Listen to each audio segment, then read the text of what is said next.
son? Where'd you find this? Buckle up, buttercups. It's time to get down to business. It's the Totally Legitimate Business Podcast. Totally legit. Welcome back to the Totally Legitimate Business Podcast. It has been quite a while, but we are back for a triumphant return with the first recurring guest on this show and longtime friend, David Gashaw. Welcome back to the show, buddy.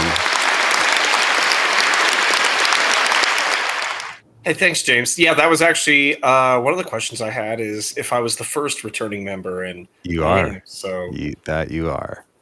And as promised, we said we were going to unpack Operation Paperclip, and look what we have. Here we are. And we did it. We are not liars. So we were just briefly chatting before. Maybe we can kind of recap because it's kind of important. Where we both did a little bit of research. We came at this from the intellectual perspective, I guess, and want to kind of know exactly what it is we're talking about. And I guess just like broad strokes, this is something I'm sure we had had some kind of stony conversation about at some point. But what did you find? And was there stuff in there that blew your mind, even knowing already what it was? If that makes sense. Yeah.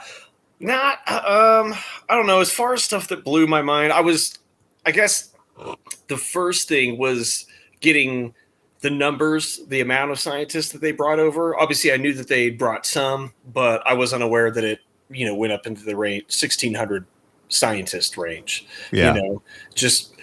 I didn't know what I thought, but I didn't think it was that high. So I guess that was alarming. So just kind of that, and the way all the places that they put them in the U.S. They didn't all go to the same place. They were all kind of spread them around. Spread them around. Kept them on a need to know basis, and that way they couldn't, put their heads together any more than they already had. So, but I don't know. That was about it. Other than obviously, another fact as far as numbers was that by the time it was all said and done, that they'd acquired about $10 billion worth of patents. Jesus Christ. And that's like 1940s and 50s money. Yeah, that's, so imagine what that is. Times 100 now, yeah. Yeah, so, which again was one of those things, not surprised by that, but didn't really know that. So, yeah, that number is pretty shocking even for 40s times. Yeah, what do you even do with that much money? But, You escape being tried for war crimes, I guess, really is what you do with that. That's it. And what did you say? You were saying the things that you watched, like what? This was something too, because it's obviously something that's been pretty heavily documented about, but I couldn't really find a ton of good shit on it. Yeah, I ran into the same problem. Most of the stuff was, either hours-long audiobooks or more podcasts on it. But yeah, when it came to finding, I don't know, like a good 30-minute video or something to watch on YouTube, there really wasn't much of anything. So yeah, I went to basically Wikipedia, and then, as I said beforehand, just kind of some general knowledge that, you and I already were familiar with. Yeah, it's not a shocker, because this is something that definitely when they were doing it, our government was trying to not talk about it or have anybody talk about it. It came kind of difficult to avoid when some of those people later become very prominent figures in the American government, in that society of people. Wernher von Braun is probably like the biggest, the shining star example of that, but there were tons of other ones who had, gotten into, they're coming for you. They found you. Right. They found you. Those sirens are coming for you, dude. Oh, should I shut that window? Yeah. No, it's fine. Okay. It's gonna pass. It's gonna pass. But it's not shocking that there isn't a bunch of serious major exposés on it. It's kind of shocking to me how deeply these people got involved in every layer of American society and how people just don't know about it. This was like this, even when I first found out about this, and I was like young teenager, I was like, wait a minute, you're telling me Americans go to war with the Nazis, millions of people dead across multiple groups all over the world, millions of people dead, and we hire them and give them amnesty for the rest of their life? It's just it's bewildering that people didn't write about it. But again, like it's these things occasionally come up, and Americans have been upset about it, but then it kind of, you know, whatever, the new submarine thing happens and people forget about it and move on. And it's crazy. It's crazy. Even just going through the Wikipedia page and clicking off all the ancillary links of like all the names of the people involved, it's ridiculous.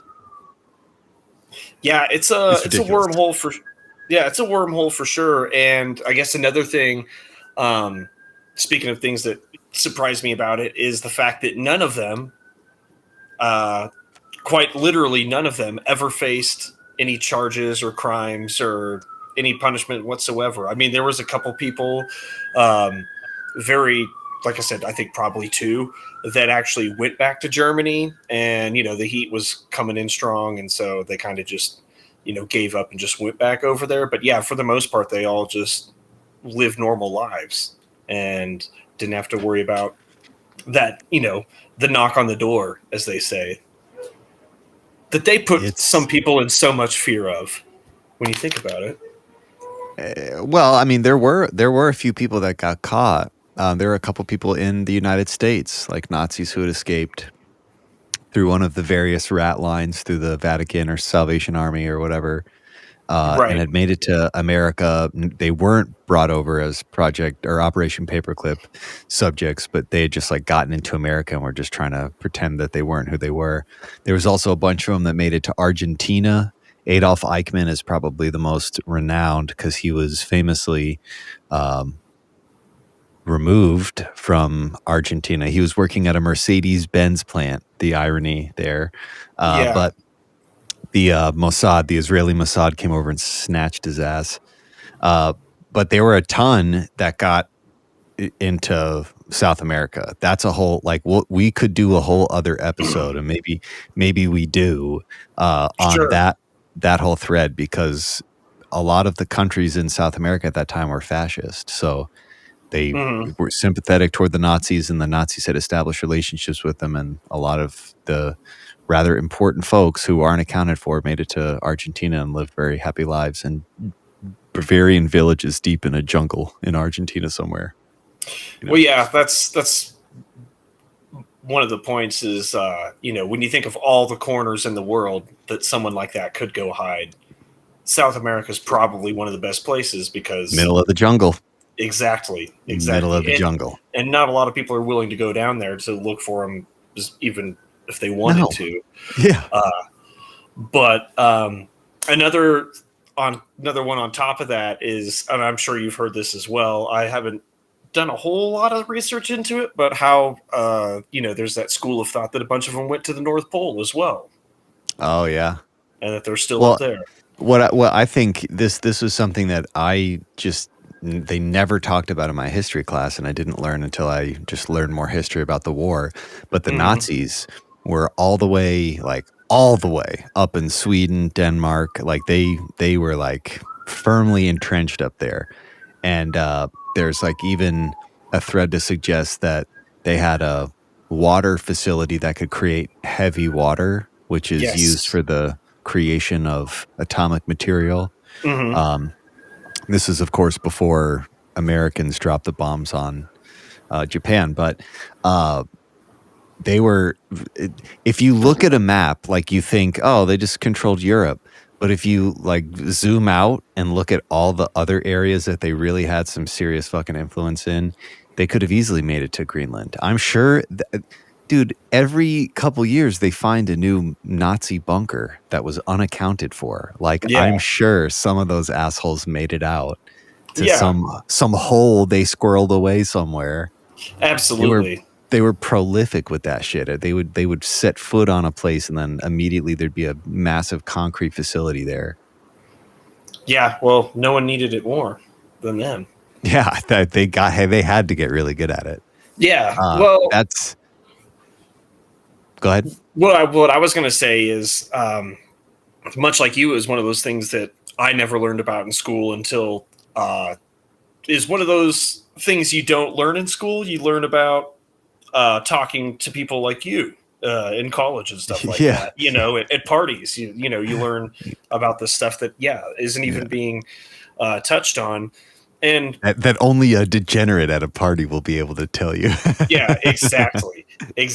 And no one knows about it, but it's kind of one of those things that it's a double-edged sword in the fact that, it was in the height of the Cold War or like the start of it.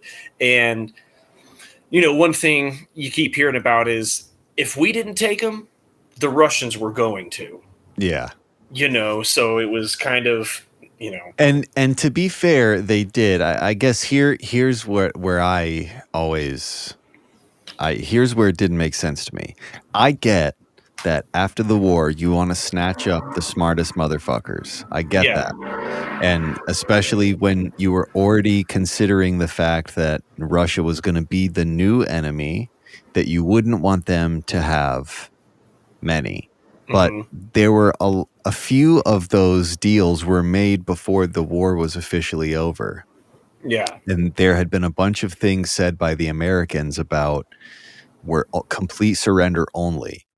And there's a thread to suggest that the Russians were aware of the very beginning of what is now the CIA, the then OSS, was making deals with some of the very important Nazis to not only usher in surrender, but ensure that they came over to the Americans. And I think this was kind of in my notes too. The Nazis were aware of the fact that the Russians were going to be less friendly than the Americans. Like, they were aware that they could probably have a much higher quality of life going to America than to Russia. And in fact, for sure, the scientists that Russia did take, they milked them for everything they had, and then they sent them back to Germany with nothing. And this is the big thing for me. Why didn't we do that? Like, just post World War II, you take the Nazis, you take all their research, and then you throw them in jail because they're Nazis. Like, why did we have to give them incredibly lavish salaries in very, very important echelons of the American government? And why? So I hear that argument. Yes, if we weren't going to take them, the Russians were.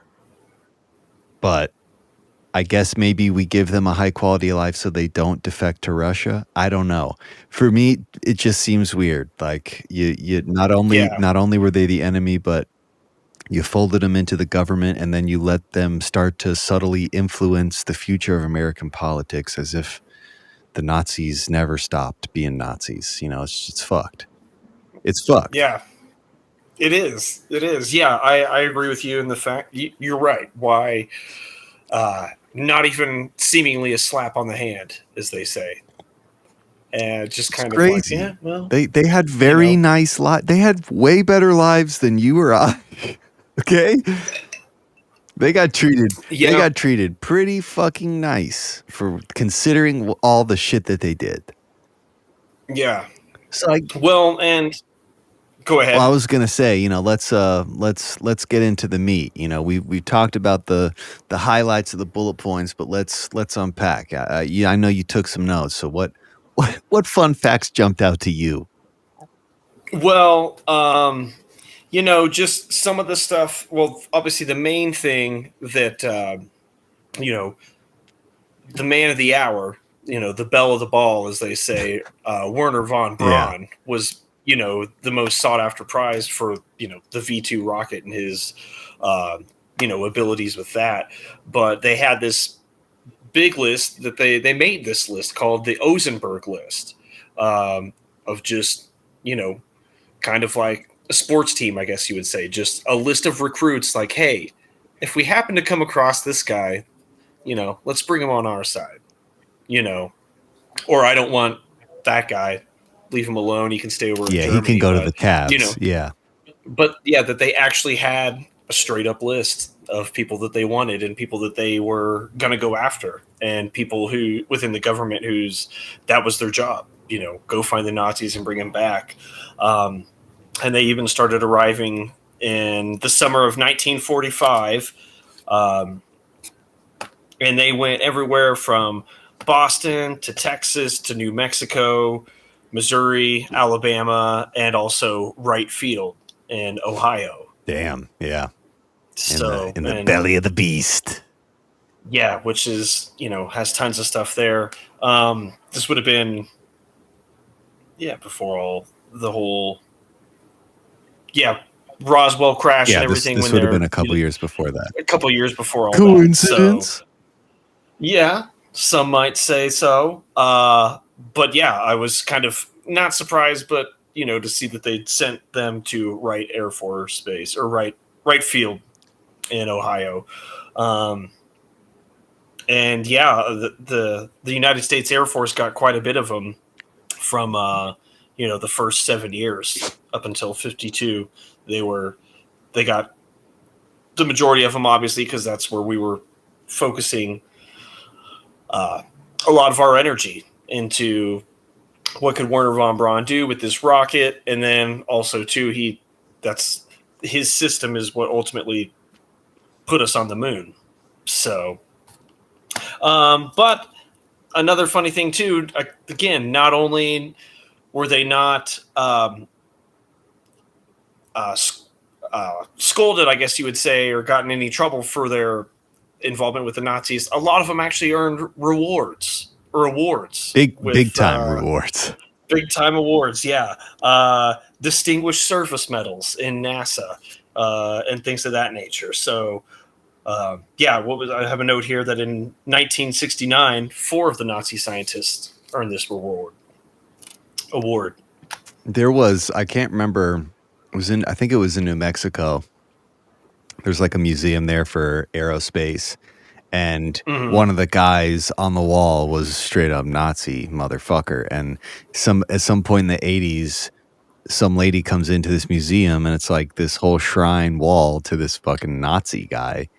And it was like this, it was one of those scenarios where decades later, people were like, oh my gosh, what was this? We took all these Nazis and we let them be in the government and do all this shit. I can't believe that. And then we just forgot about it again for a couple more years. But they had to like pull down this whole thing and remove his name from the building. And, but like that's these motherfuckers were not only venerated, they were like, praised in certain ways. And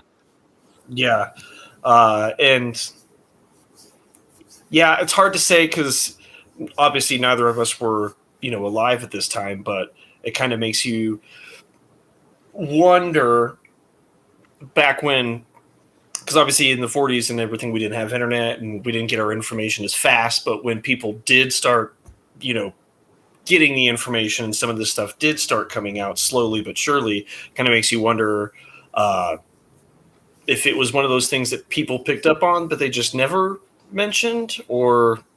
Well, you know what I mean? I'm pretty sure, I was like scrolling through some pictures. I'm pretty sure there was at least at some point near the time, like a New York Times article there. But it really doesn't become known in the public lexicon until like the 50s.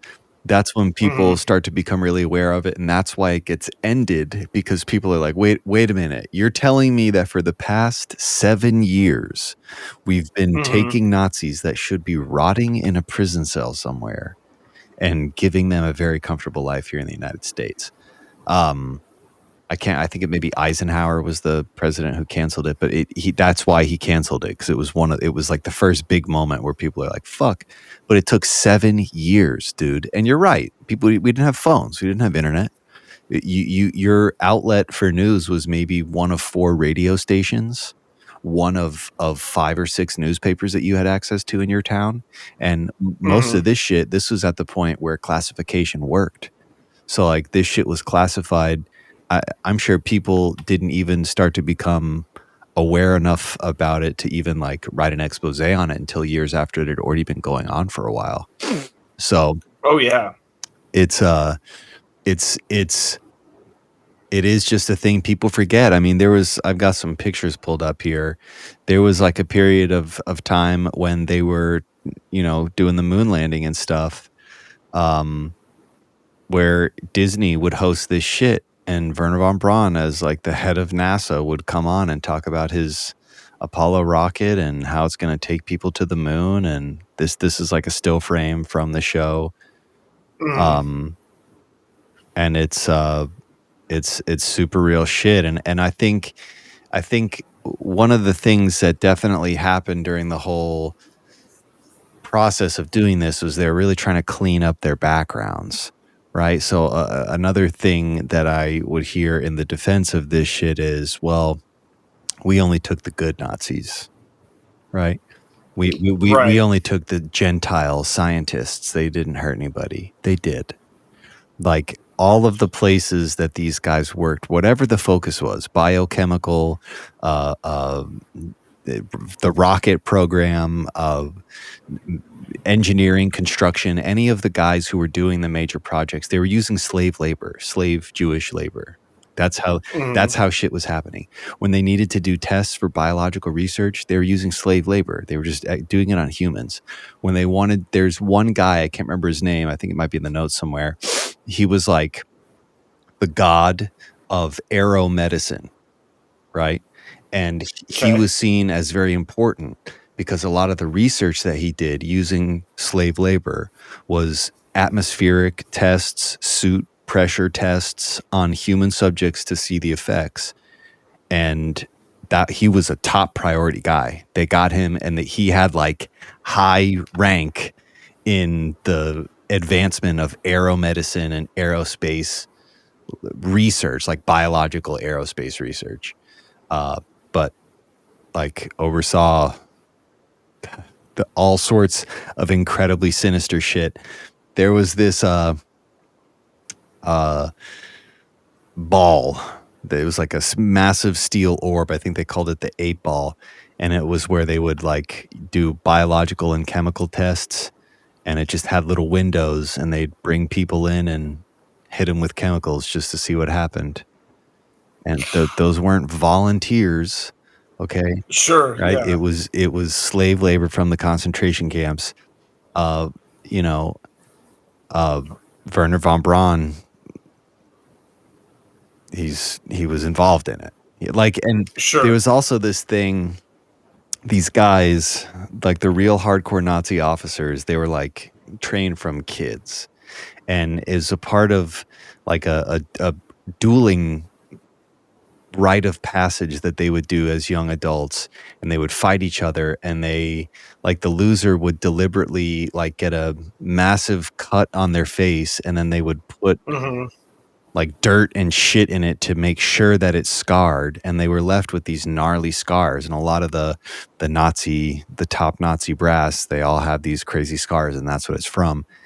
Bro, you start looking at pictures from the 1950s and 60s, especially in the space program, you see a lot of these fucking gnarly scars. Like when a guy whose last name is von Schnitzel or some dumb shit, like straight up, these were not fucking happy-go-lucky good Nazis. These were Nazis that got given a very, very comfortable life. And this is the scary part, Dave. They continued their research. So for Wernher von Braun, that's relatively innocuous in the sense that he definitely helped develop like terrible weapons of war, but he also helped develop like the civilian space agency and the concept of the egalitarian race for space, and have it not actually be a war and be a collaborative competition or a peaceful competition. Not every Nazi was like that. And we took like some sinister motherfuckers that were making some like dirty biological weapons, all sorts of instruments of death. They continued their research. There's a real serious thread to suggest that even MK Ultra, that ultimately came from the continuation of Nazi research. We got a bunch of Nazis who were doing a bunch of like weird, heavy psychological dosing people with drugs kind of shit. And they continued their research. We took them over here and they continued their research. And that's what ultimately becomes MK Ultra. And you have to start thinking, like, of all the sinister fuckery that we got into post World War II, how much of it was straight up Nazi influenced. In fact, waterboarding, the interrogation techniques that the CIA used, we got those from the fucking Nazis. This is crazy, dude. I'll pull this up too. This was one of the rabbit holes I got down. It's called Camp King. But this guy, Friedrich Hoffmann, he was a German scientist who conducted experiments on concentration camp prisoners during the 1930s and 40s, testified during the trials at Dachau concentration camp in Germany regarding the murder of 324 Czechoslovakian Catholic priests who were exposed to malaria during experiments. After the war, he was recruited by the British as a part of Operation Matchbox. In 1947, he joined the U.S. Army on research programs involving nerve agents such as sarin, psychoactive agents such as lysergic and dithlamide or LSD. Wow, that's hilarious. And others. In the mid-1950s, he joined the Central Intelligence Agency and continued to work with psychoactive agents, particularly LSD. And he was focused in Maryland, but that all started from this place called Camp King. And Camp King was it had been a building for a long time. It had a bunch of uses, but basically, I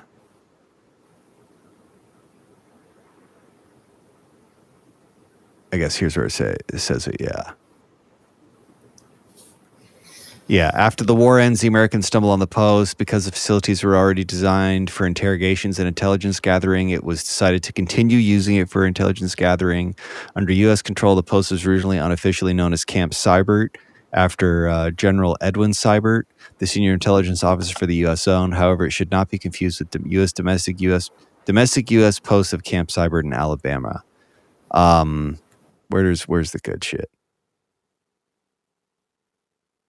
Officially European Command Intelligence Center, Oberursel, is served as a United States interrogation center engaged initially in denazification and later for defectors from and agents of the Warsaw Pact. And basically, these were all the people who were at Camp King: Hitler's personal surgeon in charge of sanitation, Grand Admiral Karl Donitz, commander of the German Navy; Hans Frank, Reich Minister, Governor General of occupied Poland, Chief of the German Air Force, Chief Operations of Staff of the German Air Forces, Chief of the Oberkommando der Wehrmacht. What are those? Special, whatever. Supreme Commander West becomes MK Ultra, dude. It's crazy. And like the V2 rocket, that's what we took people to the moon with. Was a rocket that was initially designed as the first like ballistic missile to cause death and mayhem and serious destruction. Right. And I do remember learning about that in school, but they kind of breezed over the details, but yeah, I do remember some of that. Yeah, we sent a man to the moon, Neil Armstrong, yada, yada, yada, on to the next one. But, just kind of looking back here, it's like some of these other similar operations, and everyone has them, from us, and just looking at the ones here, like on the Wikipedia page, there's a lot of British ones as well, but, they all kind of pussyfoot around like what they were doing, but essentially it's all the same thing of, getting information and technology from other, from enemies and other countries, but a lot of it was from Germany. is what it looks like here. A little bit of Russian stuff, but well, it was mostly German because German, right? Dude, they were just ahead. Like they had the rockets. Nobody else had the rockets. We had, I'm pretty sure, simultaneously, Jack Parsons and JPL. Like Americans were slowly starting to develop rocket technology, but dude, they had. This is crazy. I've got a little quick timeline of von Braun's spin up, and that'll kind of give you a quick, real simple taste of like how advanced they were, dude. But it's also like they were advanced because they had unlimited slave labor.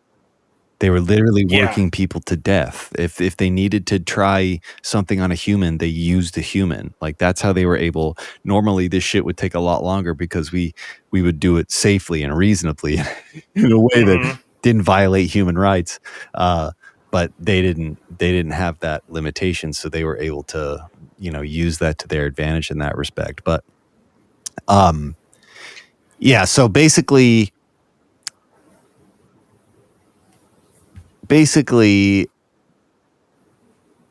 by 1944 they have the B-2, and that scared the shit out of people because that was a functional rocket, but it wasn't totally functional.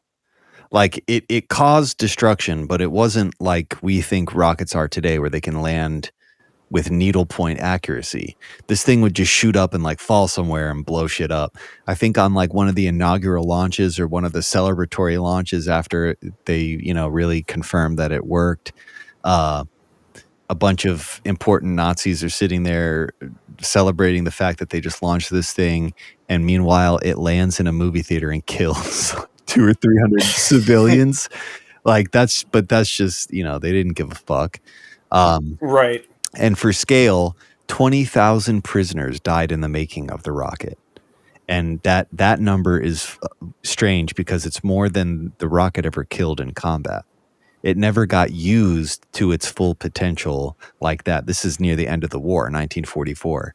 And this rocket can fuck shit up, but they haven't dialed it in to where it's like, like the rockets that we have today. Anyways, right. Von Braun was in charge of the entire rocket program. Brilliant German scientist. I think he descended from like old German royalty. But yeah, I mean, they used fucking slave labor at that site for sure, and did all sorts of brutal fucked up tests. When he was like super young in the 30s, he showed an interest in jet propulsion, but jet propulsion at that time, like we think about it now and we're used to it. We've seen it performed enough times successfully where it's like just, yeah, of course we have rockets and we launch them into space. But in 1930s, that wasn't a thing. Nobody was launching fucking rockets into space. So most people thought you were crazy. And, even especially Jack Parsons, but the people who were really doing that in America at what becomes JPL, people thought they were fucking crazy, and they were, because they were just blowing shit up. That's what rocketry was. They were, before they didn't realize like how to do liquid fuel, and they were just like, how do we combine these ingredients in a way that makes it the combustion consistent and even, and will allow for they were just blowing shit up for at least the first 5 to 10 years of launching rockets. But anyways, he and a couple buddies like start this little rocketry program, not a program, but just like a little thing. And as the Nazis rise to power, he starts working as a technical assistant in their rocket division. And then by 1934, he'd received his doctorate, and the rocket program was like in full swing. The Nazis were like, okay, this is a thing that can be done. Let's pursue it. By 1937, he had officially joined the Nazi Party, and he was also the technical director of the new rocket research lab in the Baltic coast at Peenemünde. And by 1939, the war is going. So they had the A-series rocket in 1940. They were being tested with great success. They were definitely, people were getting nervous that they had these things because it really was mind-bending technology at that time. Nothing, people had not fucking seen shit like this. And also by 1940, he is a captain in the SS. So again, these real Nazi motherfuckers. 1942, Hitler puts the A4 into rocket, and it was just one of the many different weapons. They actually created the first cruise missile, which was the V1 rocket, nicknamed the Doodlebug. But it was slow and easy to shoot down, and that's why they wanted the V2, because they wanted something that could fly faster and higher and have a much higher payload. And then the A4 was the first ballistic missile that had ever been created. It could arrive at a target 200 miles away at supersonic speed. It was 46 feet long, 5.5 feet wide, had a 12-inch fin span, or 12-foot fin span. And dude, it's crazy. 1940s, they had an internal gyroscope for the fin angle, so it could autocorrect its course.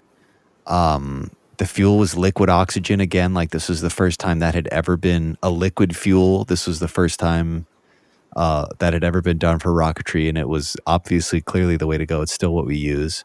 And all that is water, alcohol, and it gets mixed during flight.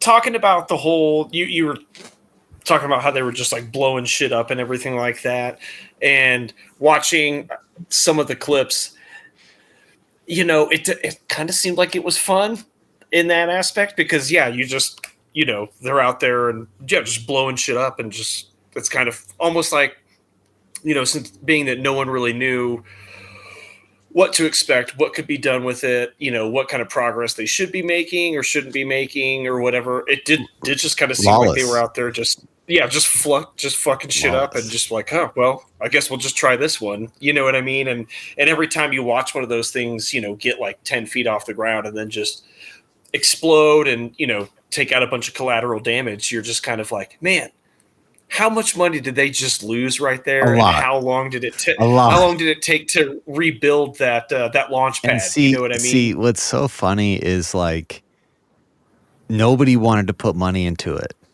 Even the American program, like Jack Parsons, his business partners, they really, I mean, Jack Parsons was fucking crazy. I'll have to do an episode on him too, but that guy is fucking nuts. He was ridiculous. But he, like, nobody wanted to give him money because they're like, you're not shooting something at supersonic speed with any accuracy anywhere ever.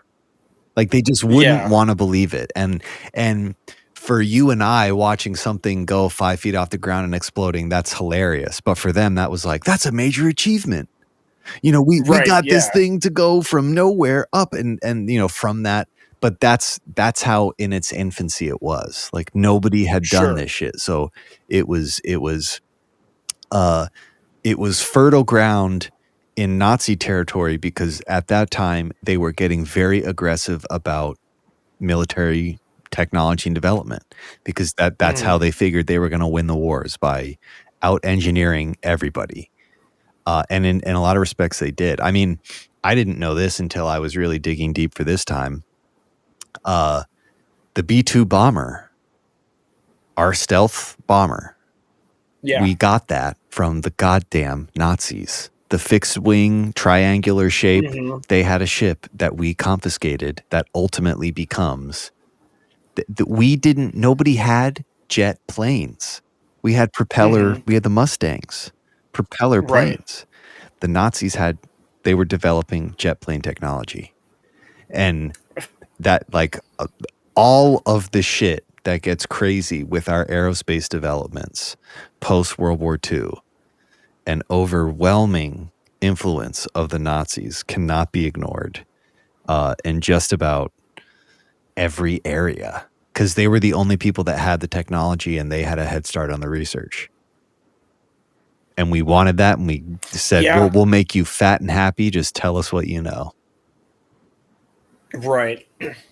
Well, I mean, it's definitely one of those things that I know personally for me, that you're right. When I think of technology or any advancements after World War II, people like us, when I hear that, I just automatically jump to that conclusion and the assumption of like, oh yeah, we got all that from the Germans and the Nazis. Most of the ideas that came after that aren't American. Yeah. Yeah. So, no, not at all.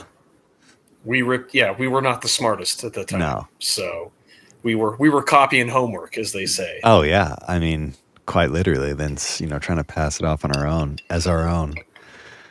But it's fucked, dude. Werner von Braun in particular too. There's a couple other guys that were directly related to him that were sinister as fuck that were also paperclipped. But basically where a lot of this shit went down, where a lot of the research and development for the V2 shit was an underground facility at Mittelwerk near Nordhausen. And again, slave labor. His two immediate superiors were SS General Hans Kemmler and V2 Chief Engineer Arthur Rudolph. And Mittelwerk was fucked, dude. It had 2 concentration camps. All the workers were expendable.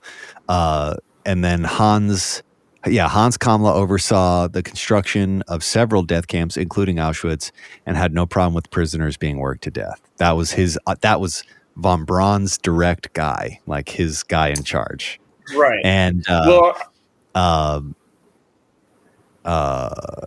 like again, the rocket becomes a weapon in 1944, but by that point, thousands of people had died just in the pursuit of making it, not even by getting blown up by it. It's pretty fucked. I don't know if this was an everyday thing, but I did read somewhere or hear somewhere that in places like this, the slave labor, like you said, they were all indisposable or disposable. They, I guess he would hang the 5 slowest workers at the end of the day. I don't know if that was every day or just once a week or just whenever he felt like it, but that was one thing that he would do, Well, he wouldn't personally do it, but right, but he would have it done. They were involved, right? These were not people who were kind. Okay, they didn't stop it. They didn't. I mean, and again, like his direct overseers, Hans Kemmler and the other guy, Adolf, whatever the fuck his name is, they were real deal. Like they were fucking war crime motherfuckers. So he just, his hands weren't clean by any means. I'm trying to skim through here too for a couple of the other real important notes. Oh, I was going to say, I don't want to get too down this rabbit hole because it's for another episode I want to do on underground military bases. But there's this guy who's he's probably like the most renowned. He's like the Alex Jones, but just for deep underground military bases. He's dead. He died in a very strange circumstance, but he said he had access to and knowledge of all this shit. And he dies, and through the process of them sorting through his life, they find out his dad was a Nazi that was brought over during Project Paperclip because he was a U-boat captain and designed a bunch of shit, designed the Nazi subs, and then helped go on to design America's first nuclear subs, and it was like a big deal motherfucker. And there's all these other people, like aerospace gets the most attention because it was the most high profile, especially when we went to the moon. Like von Braun, literally, like Disney hosted a show leading up to us going to the moon where von Braun would go on TV and discuss his rockets. And like, he was a public figure. He was a known public figure. And we got all these other fucking crazy motherfuckers. And there's no telling, like, there's also a sharp uptick in the amount of underground military bases the government starts building. And it's because we bring over all the structural engineers who are literally in charge of the construction projects and bunker and massive cement buildings that the fucking Nazis were putting together just like super fast. He's super durable. there was like something that they were doing with concreting that we like folded. It's now used in construction everywhere. Maybe it's like the rebar or something. I don't know. But they were like prolific in their ability to build shit. And we took all those guys and put them to work too. They just didn't get a glamorous story, right? A lot of these guys that we took immediately went into the darkest recesses of classified programs. And we never heard from them again, in the sense that they weren't put on a TV show by Disney. Sure. Right. And there's a reason that a lot of them weren't put on a Disney show by and paraded in front of everybody. And it's because if people saw who they were, it would be, too much for Americans to handle. I don't know. I guess what I mean to say is like Von Braun gets all the glory and the praise. But he, like you said, 1,500, 1,600. They took 1,600 of these motherfuckers with all different types of backgrounds and expertise, and they brought them over here and put them in their associated branch of the government and gave them a very nice position, a position where the things that they said influenced the future policies and the future of the research. And it's like they continued being Nazis, but they just said they were Americans. They were doing the same research. And like MK Ultra is a good example. We just, all of a sudden, we just become okay with dosing people randomly. That's just the thing. Right. No, it's not a thing that we just came up with. It's because the Nazis came over and were like, look, how about we just start dosing people randomly? You know what I mean? Like it wasn't an American thought. It was a Nazi thought. But it's, I don't know, the tentacles of this for me never seem to stop. I feel like every time I read a little bit more, I find some other strange arm that leads to their influence in business, science, or finance, or something, in a way that it's like, did they even stop being Nazis? Like, who won the fucking war? Did we win the war? Did they win the war? Because it seems like they kind of won the war. Yeah, I've heard that argument a number of times as well. One thing I couldn't really find a direct answer on, maybe you did or can enlighten me on this. Obviously, a lot of them came over like Von Braun and kept their name, and their background. But I'm wondering if some of those 1,600 scientists that came over, some of them were kind of put in like, I guess you'd compare it to the witness protection program, where they got all new names, all new backgrounds. I know obviously some of them they didn't, but I wondered, surely there were some of them that they were just like, I don't know, inserts Adolf Hefeweiser or whatever is now Jim Smith from down the street. Do you know what I mean?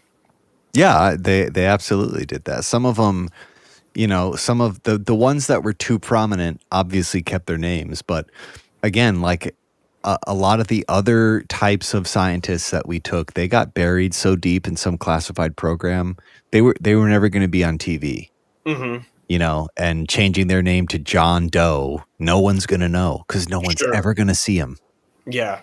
They're going to be living in a very private and nice, secluded area and doing research in a goddamn bunker 1,000 feet underground. So yeah. No one's going to fucking see them. No one's going to know they were ever a Nazi.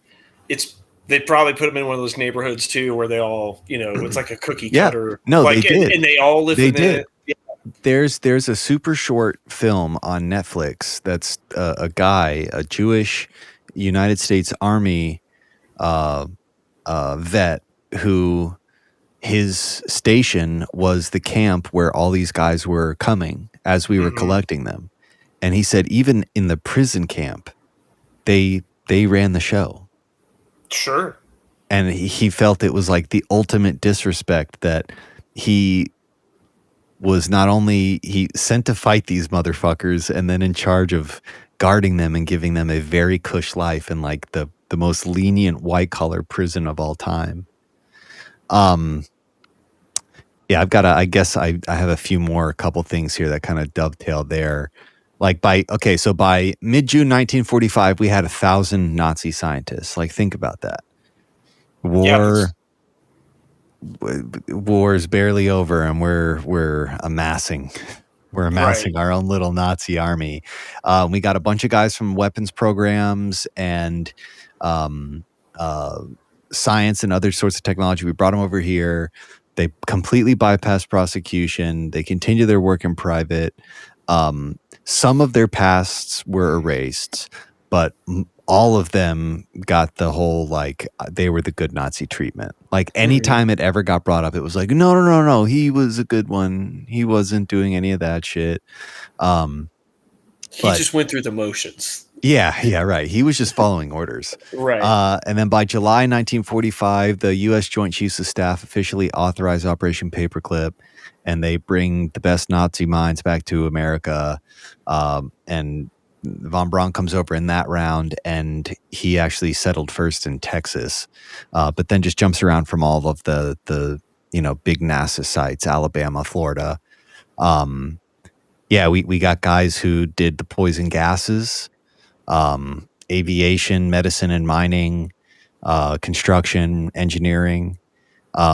At that time, very few people knew about it, other than the president. Like I was saying before, at that time, the classification worked. It was just not a thing. These people weren't necessarily going to town and buying their groceries and shit. So it wasn't strange that all of a sudden a bunch of new Nazis move into the neighborhood, but very few people know about this. And I found this funny. This phase, after they had acquired all of them, they jokingly referred to it as the procurement phase. The procurement phase is now over. Now we move into the denial phase, which was literally their campaign to say that these guys were not Nazis. They were, rainbow buttercup Nazis.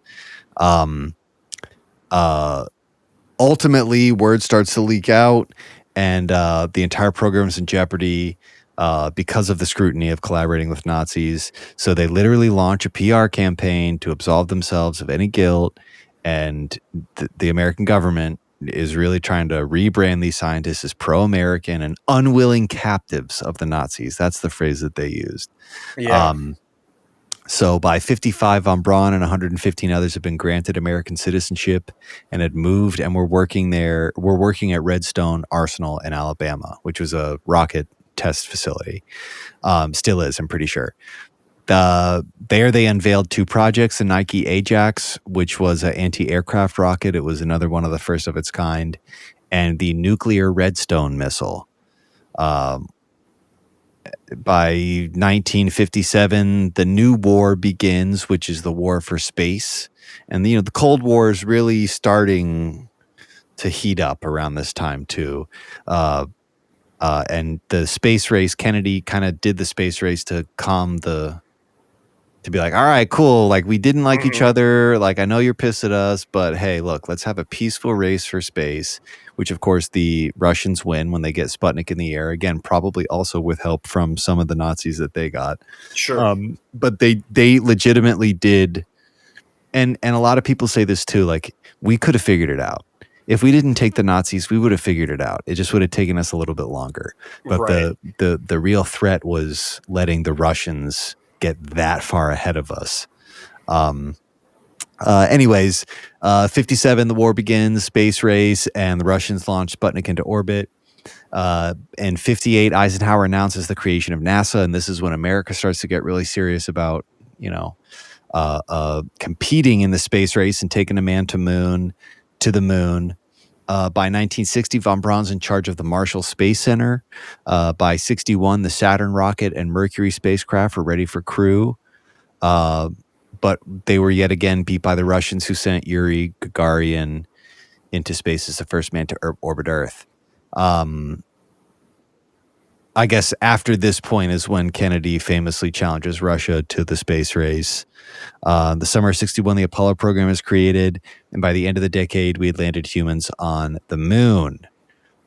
So Oh, here it is. Okay. Of the programs von Braun was associated with, there were many other Nazis working on many other types of programs, including Dr. Hubertus Struggled, former head of the Luftwaffe Research Institute for Aviation Medicine. This is the guy I was talking about, who was instrumental in designing the astronaut suits and helping them understand the effects of gravity.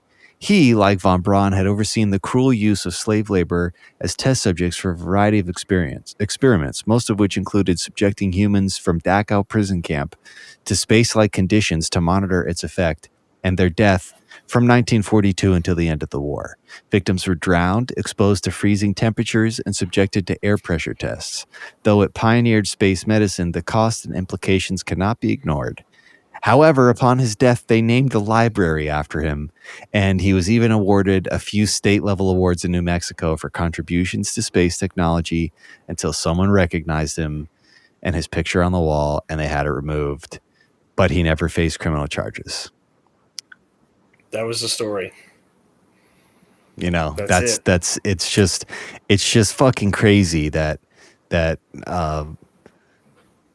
they tried to make it seem like these motherfuckers are squeaky clean. Like, look, again, I get it. Take them, milk them for all they're worth, and then imprison them forever, because that's what a reasonable and moral society should do to people who did what they did. So like I was saying before too, there were a couple other times where this,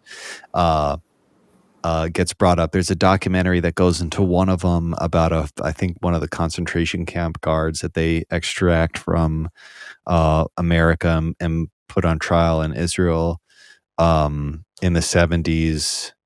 Oh, did I lose you, Dave? Are you still there? Oh, Bam. There he is. No, all good. I figured it was just a little connection issue. What happened? Yeah, that was it. Okay. Yeah. Anyway, so there's been been a couple times this conversation has been forced to come up. Another one was in 1977, a former SS prison camp guard, Hermione Braunsteiner, was captured and tried for war crimes after being outed by a Nazi hunter, Simon Wiesenthal. Famous Nazi hunter Simon Wiesenthal. She had been living a quiet life as a housewife in Brooklyn, believe it or not, or Queens. Maybe it was Queens. Doesn't matter.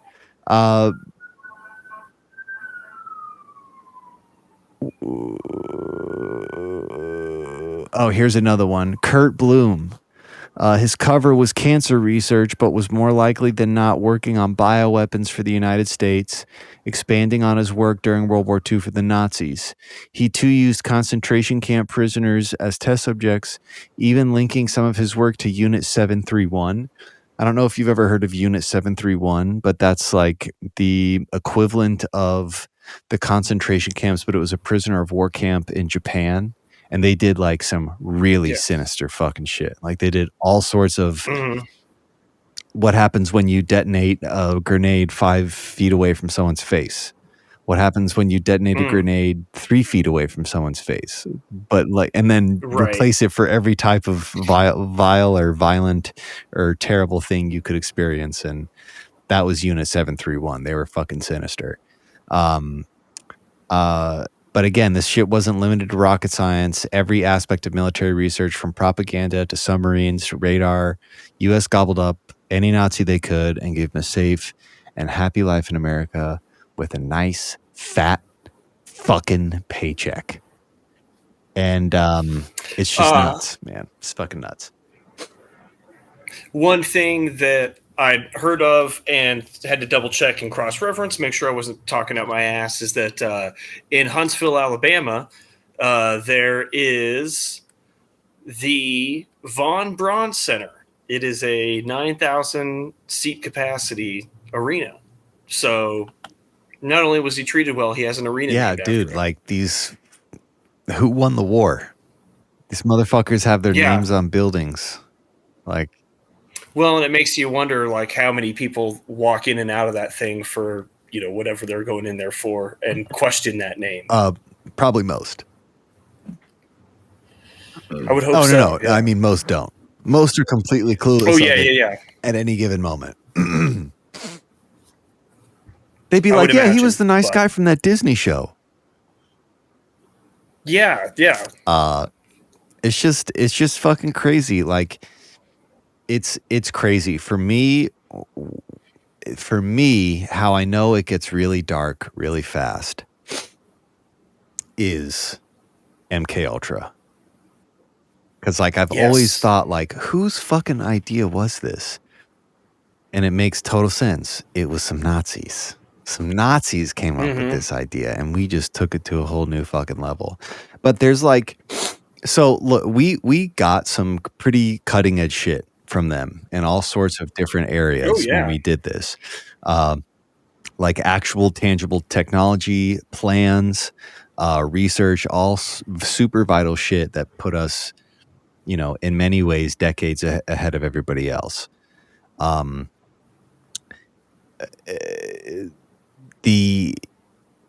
This is definitely more like trippier,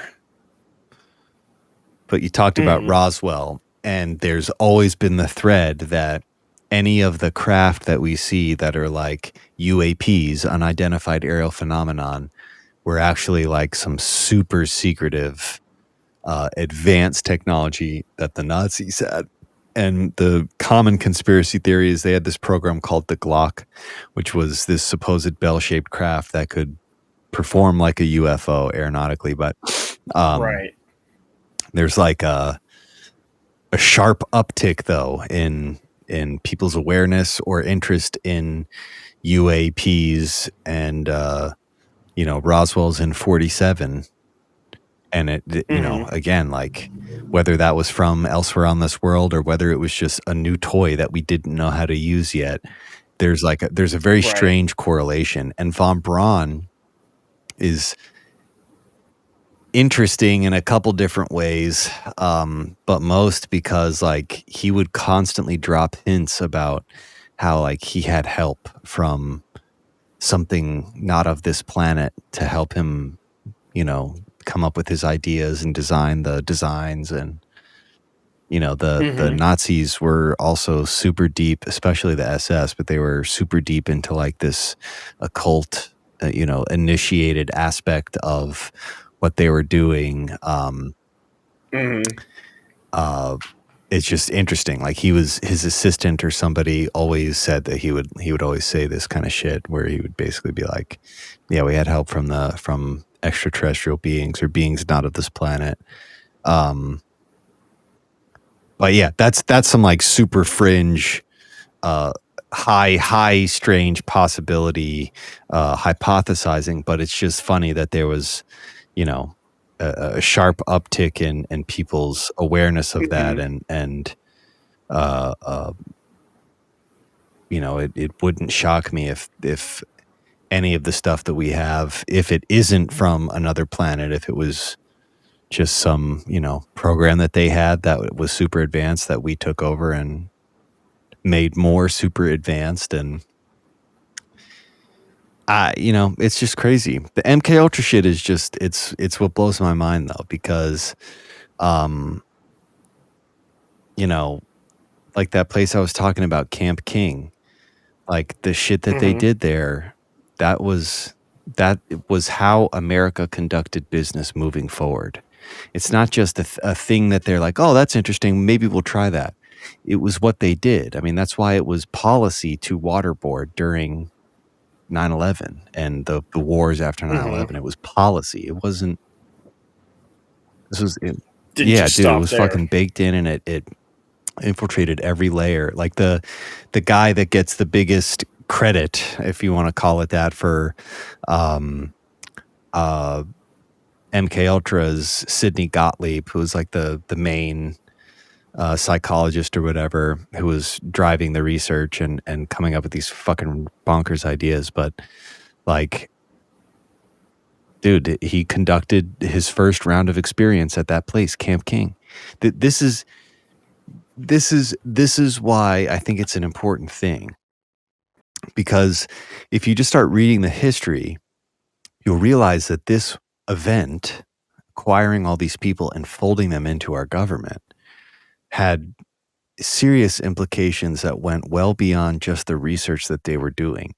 Their mentality infected the organizations that they were working moving forward. They named buildings after them. And when we're talking about what America is doing, if what we're doing is just continuing Nazi research, that can't be a good thing. Like, I'm sure a lot of crazy advancements have come from it, but morally, realistically, did we need to do all of them? Did we need to do all the drugging of people that we did? Did we need to do any of the Right. other types of experiments that America continued as former Nazi experiments that America continued post-war? Like, no real reason. Like, even the shit we were doing to Russian spies during that time, it's just like, it's dirty shit. And it's so dirty because we got it from the king of the dirty, the fucking Nazis. Yeah. I don't know. For me, it's a strange one. Well, it would be silly to not acknowledge or tip your hat to all the coincidences that go along with all that. But to what you were saying about, von Braun saying that, he had help from, somewhere else or whatever. I'm sure you're familiar with that story of Eisenhower meeting with, aliens and whatnot in exchange for, and like striking up an agreement that we would get all this technology, Wi-Fi, all that jazz for, I guess you would say that the story is that, in exchange for humans that the aliens get to experiment on from time to time and whatnot. So I wonder if any of that correlates with von Braun and his claims. I mean, if we're entertaining this hypothetical scenario. But that was also in 1954 after the war. Well, but at that point, you got to think about it. At that point, all those scientists had been in the American government for a couple years, influencing all of those generals. Right. Like, if that was a thing that got brought up, of course the Nazis would be like, yes, make that deal because we want that technology. I don't care how many people have to die for us to get this technology. Right. This is how we do this. That's where it gets scary. These motherfuckers had influence. Like, the president would ask them their thoughts on things and oftentimes would follow their advice. If that is a hypothetical scenario that actually happened, it would not shock me in the least bit, because the president would have had all the fucking generals around him. Some of those people would either be former Nazis themselves or would be, have one on their team advising them about something. And in that way, they continued the mindset. They continued that mentality under the guise of America and democracy. I was going to make another point while I was going on about it, but I can't remember it. But Dr. Strangelove. Have you ever seen how Dr. Strangelove? I have not seen it, but I am well aware of the movie. So. Kubrick's Dr. Strangelove. There's a character. He comes in at the very end with this wacky plan for complete annihilation. And the subtext of his character is that he is somebody who we brought over during Project Paperclip, Operation Paperclip. And this was Kubrick's way in the fucking 50s or 60s, whenever the fuck that movie came out, of saying, like, this is a problem. Because at the highest echelons of American national defense interests, there were Nazis giving advice. There were Nazis saying, this is how we should be doing this. And when you look at what their former specialty was in Nazi Germany, it will let you know what they think about the possible cost of life to everything else on this planet. Right? In the name of advancing whatever the fuck it was that their agenda was that day. Right. But I highly recommend watching that movie. But if you watch that movie, when that character comes in, I think Gene Wilder, fucking Willy Wonka, he plays that character. But the subtext is he's somebody that they got from Operation Paperclip, and his advice to them is like, let's fucking destroy. Like, let's go nuclear. Let's take it. We're already in the bunker. We're safe. Fuck it all. Let's hit it. Right. Yeah. And again, that was definitely a dark and satirical take on it, but not really, because this is who these people were. Like, these people were not ashamed of what they did. They were, if anything, they were emboldened, because instead of being punished, they were rewarded. So I can't help but think that at least a decent chunk of the issues that we face in so many different areas of the modern existence are because of these 1,600 people and the influence that they had. Sure. Well, and I'm sure it's one of those things too, where they have those 1,600, they have children, and maybe they have children that were kind of, brought up in the ranks. You know what I mean? Yeah, no, sure. Like those families are still active and, still used by the U.S. government to this day. It wouldn't shock me in the least bit. Again, like you start looking up some of these names, and they didn't go far. They went directly into the C-suites of major American companies. They went into leadership positions in the American government, advisory roles to very important people. They didn't get squirreled away somewhere. Like, they were their thoughts were being listened to and seriously entertained by the people who make shit happen in our government. So definitely. Well, and coming from that background and that ideology and that way of going about things, that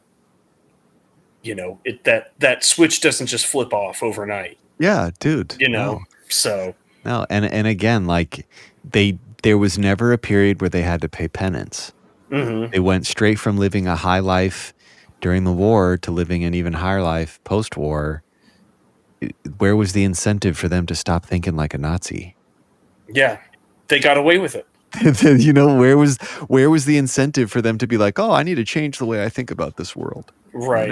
They never had to do that because we gave them a goddamn hall pass. So yeah, I don't know. Anyways, this was a rousing conversation, Dave. Thank you for tailing with me down this goddamn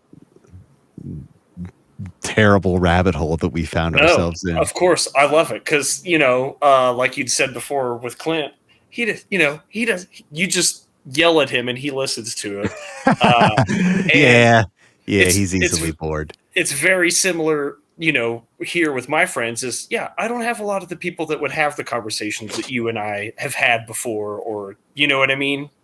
Yeah, you throw out some of the feelers, and some people just aren't taking the bait. It's not reciprocated at all. Yeah, you're just like, cool. I guess I'll just go be a weirdo over here. Yeah. Well, hey, I appreciate you coming being a weirdo over here with me. Likewise, anytime. That's all I gotta say. To do it. Well, we briefly touched on. Hey. My dog's sneezing at me. We briefly touched on this. What was the other thing we were going to talk about? Oh, the Nazis in Argentina, the rat lines. We're having you on again. So if you want to start doing some advanced research, do it on that. I'll get a little tab on my spreadsheet going. Yeah. But Nazis in Argentina. That's we didn't really even get into the real scale and complexity. Not every Nazi wanted to be captured. Not every Nazi wanted to work for America. And there was a very large number, like an actual shockingly large number of them that got out and are just not accounted for. So, that would be a fun one to get into. No, we have to. It makes total sense. It's the contextual next layer. The next step. All right, Dave, thank you so much for joining me again. Stay on after here. I'm just going to close it out. thank you. We had a couple people jumping in. I see we got an extra person here. Thank you for joining. If you missed the first half, just I'm about to post the episode on the YouTube or Twitch. It should be active for a little bit. Anyways, watch it, take a listen, enjoy yourselves, and learn a little bit something about America's dark, seedy, fucking shyster history. All right, we'll see you next time. This has been the Totally Legitimate Business Podcast. The end. With your host, James Oliva. Executive producers, Clint G and James Oliva. That's obnoxious. Sound design, mix, and master by James Oliva. Literally no one cares. For more Totally Legitimate Business, subscribe to our YouTube channel at Totally Legitimate Business or add us on TikTok at TLB Pod. When will this end? Thank you for listening. Now get back to work. Move it along, buddy.